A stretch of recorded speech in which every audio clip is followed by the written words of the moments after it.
Hello mga kadora, katatapos nga lang ito ng bagyo. Paakyat nga pala kami sa bukid dahil nag-aalala kami sa pinsan namin sa taas at sa aming mga alagang hayop. At yung bahay namin, kung bahay pa rin ba o nilipad na. Kami nga lang tatlo ng kuya at ate ko ang paakyat. Sarap pala sa feeling pag naangkas ka lang sa motor. Kalimitan kasi ako yung naangkasan. Char! Yung po this life ka, bawal magutuman sa pamilyang ito. Kaya bakbakain, baka pumayat ako. Sa totoo lang talaga kasi, gutom lang talaga ako. Hindi kasi ako nakapag-almusal.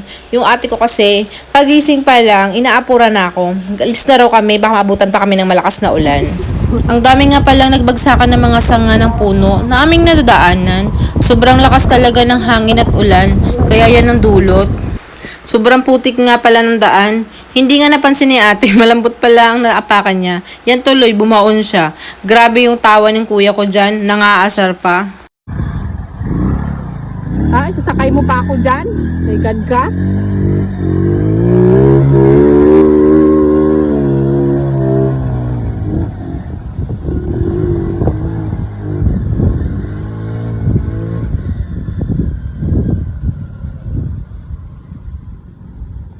At umulan naman nga, ayan, nilalamig na mga person kasi nga may kasamang hangin ng ulan.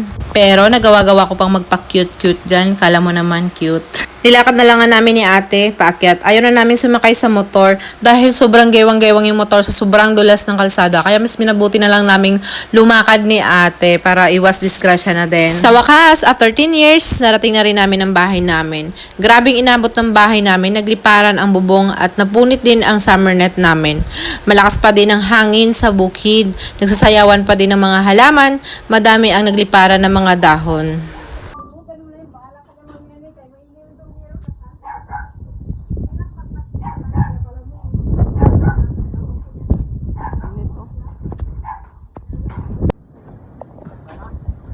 Wala nang bubong ang bahay.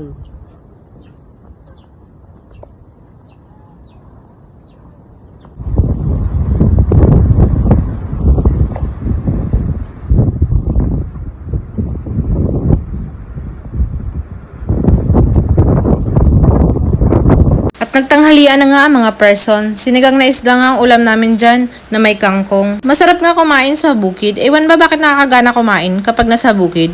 Mapaparami ka talaga ng kain. Nakaka-relate ka rin ba? At masarap din magmaritisan habang nakain. Huwag ka mag-alala, hindi ikaw ang pinag-uusapan. Char! Kaya lumaki talaga ako ng ganito eh. Yung sabing isang takal na kanin, nagiging 4. Sobrang saya nga na mag-asawa dyan, si Loisa at Nonoy, dahil kahit saglit lang kami, nagkaroon sila na makakausap. Dalawa lang talaga kasi sila yung tao dyan. Kaya salamat sa buhay nila mag-asawa, sobrang na-appreciate namin sila.